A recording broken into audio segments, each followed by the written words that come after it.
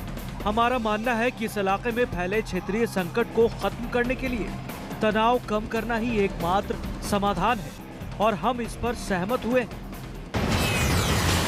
Iran और America के रिश्ते अब जिस जगह पर पहुंच गए हैं, उसके बाद 2 ही रास्ते बचे हैं। पहला जंग और दूसरा बातचीत। अमेरिका जंग नहीं चाहता, यह ऐलान राष्ट्रपति ट्रंप पहले ही कर चुके हैं। ईरान भी अब बातचीत के दरवाजे खोलने के लिए तैयार है, लेकिन इससे पहले वो प्रतिबंधों से राहत चाहता है।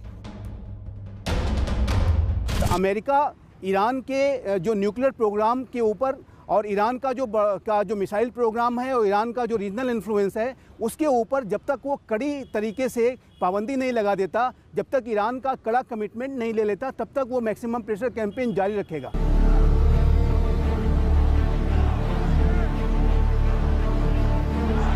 ईरान और अमेरिका के बीच अब लड़ाई दो मोर्चों पर शुरू हो चुकी है। दोनों देशों की फौज और रक्षा मंत्रालय से जुड़े अफसर लगातार धमकी भरे बयान जारी कर रहे हैं, लेकिन राष्ट्रपति डोनाल्ड ट्रंप और ईरान के राष्ट्रपति हसन रूहानी की ओर से जो बयान जारी हो रहे हैं उसमें बातचीत और कूटनीतिक रास्तों को खोलने पर जोर दिया जा रहा है, जिससे ये माना जा सकता है कि अब अमन की पहल शुरू हो चुकी है। ईरान सरकार जो है ये ईरानियन प्लेन को गिराने के बाद जिस तरीके के एक जो है असंतोष की आग पूरे ईरान में फैली है, उससे वो डरी हुई है, उससे चिंतित है, क्योंकि एक बहुत बड़ी मिस्टेक थी जिसमें करीब 82 ईरानियंस मारे गए हैं अदर देन जो है फॉरेन नेशनल्स के।